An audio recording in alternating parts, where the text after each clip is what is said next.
Bonjour, dans cette vidéo, je partage avec vous comment créer un portefeuille de bourse dans Excel, un portefeuille qui va être actualisé en temps réel. Avant de commencer cette vidéo, petite note d'information essentielle. Toutes les informations contenues dans cette vidéo sont publiées à titre informatif et éducatif uniquement. Elles ne sont en aucun cas des recommandations ou des conseils d'achat. Les portefeuilles boursiers ou les achats d'actions réalisés par l'auteur de cette vidéo et qui peuvent être partagés sur cette chaîne n'ont pas vocation à être répliqués et ne doivent pas l'être. Ces achats d'actions et portefeuilles boursiers correspondent au profil spécifique d'investisseur de l'auteur de cette vidéo. Les informations peuvent ne pas être actualisées et elles ne fournissent donc aucune garantie. Il vous appartient de vérifier chacune des données personnellement. Investir en bourse vous expose à des risques, dont la perte partielle ou totale de votre capital. Vous êtes le seul responsable de vos investissements et vous devez analyser chacun de vos investissements. Ici, on peut voir que j'ai créé un petit portefeuille avec 4 actions. Je vais vous présenter 2 modes pour récupérer les informations au niveau des actions.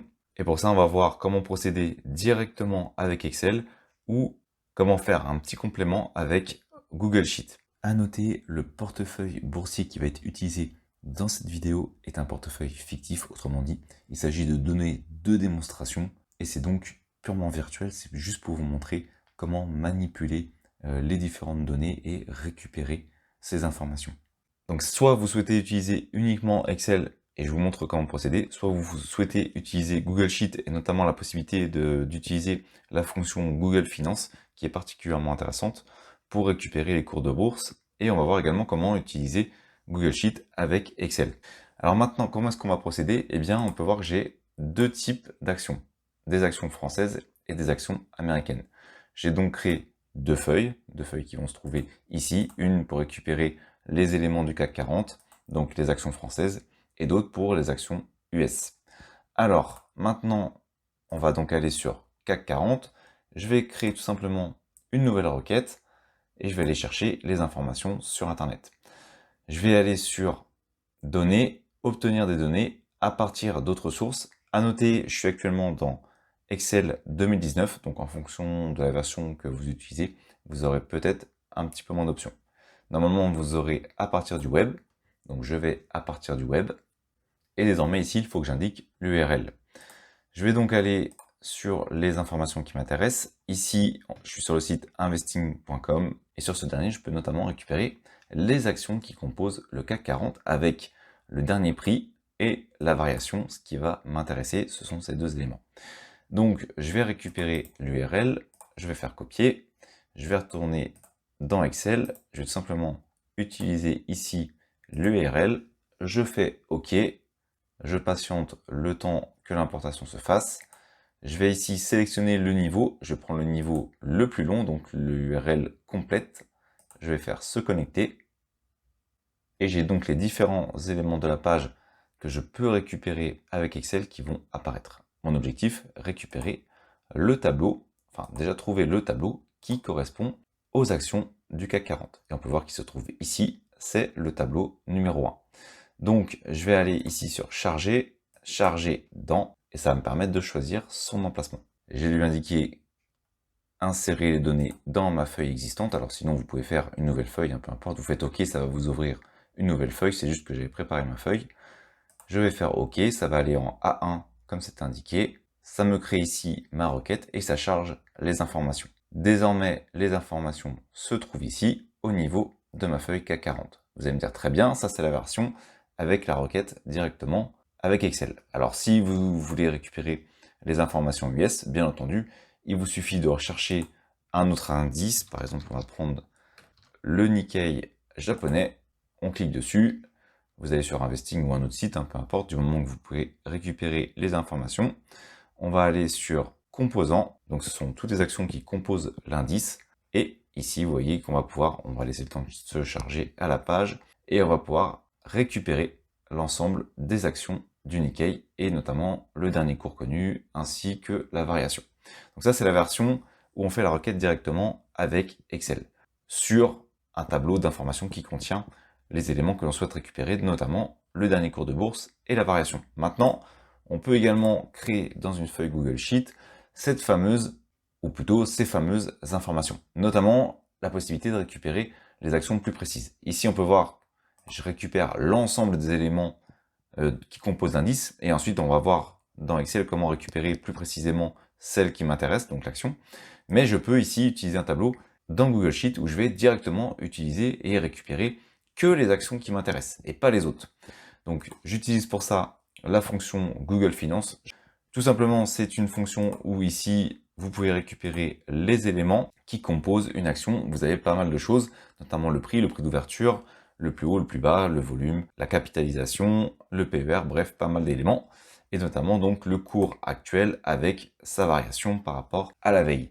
Donc moi, c'est ce que j'ai fait. J'ai tout simplement pris Apple et Microsoft. Il suffit de récupérer ici le code de l'action pour récupérer son prix actuel. Et pour la variation, on récupère le code de l'action plus ce qu'on souhaite récupérer, donc ici le changement, la variation en pourcentage. Tout est indiqué ici dans la documentation officielle. Une fois que c'est fait, je vais faire fichier, je vais aller sur publier sur le web, je vais donc faire feuille 1, c'est dans ma feuille 1, et je vais exporter en CSV. Je fais publier, OK, je récupère le lien qui est créé, je retourne de nouveau dans ma page, je vais sur US cette fois-ci, je crée une nouvelle donnée, obtenir des données à partir des sources, donc web. Ça va me créer une deuxième requête, sauf que cette fois-ci, on va voir qu'elle est très précise puisque ce sont uniquement les actions qui m'intéressent aux USA. Donc je vais faire OK. Je vais chercher le niveau le plus long, comme tout à l'heure, se connecter. Ça va donc me récupérer ce qui est contenu dans ma feuille Google Sheet. Comme prévu, on peut voir que c'est bien le cas. Je vais aller en UTF-8, ça n'aura rien changé, mais peu importe, je préfère toujours le faire en UTF-8. Je vais aller dans charger. Encore une fois, je vais le positionner ici. Donc je vais faire feuille de calcul existante, A1, OK. Je récupère les informations. Et donc, je peux accéder à Apple, Microsoft. Encore une fois, vous pouvez choisir la technique qui vous intéresse le plus, le tableau complet, ou alors les actions plus précises en couplant avec Google Sheet, c'est particulièrement pratique. Et maintenant, une fois que c'est fait, je vais aller dans mon portefeuille. Là, vous vous dites peut-être, c'est pas encore actualisé en temps réel, c'est normal, on va le voir juste à la fin. Déjà, il faut déjà récupérer les informations. Donc très simple, comment je vais procéder? Eh bien, ici, je cherche le prix actuel d'Orange. Une petite recherche V. Alors pour ceux qui ne connaissent pas cette fonction, je vais vous la présenter rapidement. Donc recherche V, objectif, quelle valeur je recherche? Eh bien, je vais rechercher l'information ici de Orange. On peut voir qu'elle est ici. Donc je vais rechercher Orange, écrit de cette façon. Donc, je vais indiquer Orange avec la majuscule.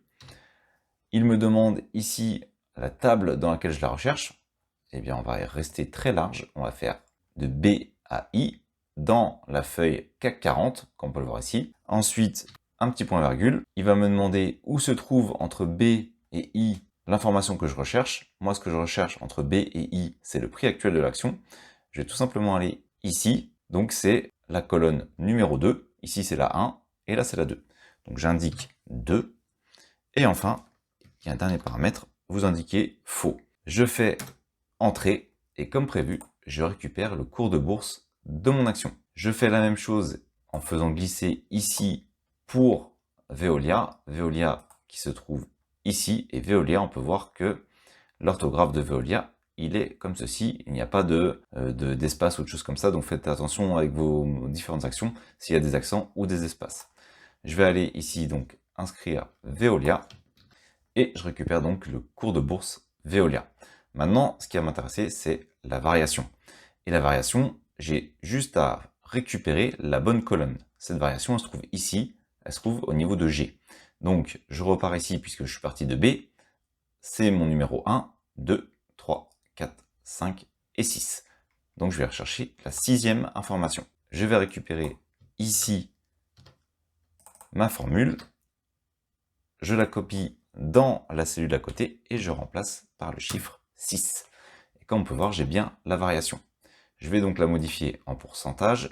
Je vais ajouter ici des décimales et je fais glisser. Je récupère pour Veolia la même information. Et désormais, j'ai mon information pour Veolia. Maintenant, pour le montant actuel, très simple. Autrement dit, quel est le montant actuel de mon portefeuille pour Orange? Je vais calculer ici le nombre d'actions que j'ai, multiplié par mon achat total. Je me suis trompé, pourquoi j'ai mis achat total? Je ne sais pas. C'était ici E1, c'était le prix actuel que je voulais faire. Donc nombre d'actions par le prix actuel. Et ici, j'ai donc pour 97,6 € d'actions Orange. Je fais la même chose pour Veolia. Et pour Veolia, j'ai 335,7 € d'actions. Maintenant, on fait la même chose, mais je pense que vous avez compris, pour les USA. Donc je refais exactement la même chose. Je vais vous la faire en version rapide cette fois-ci.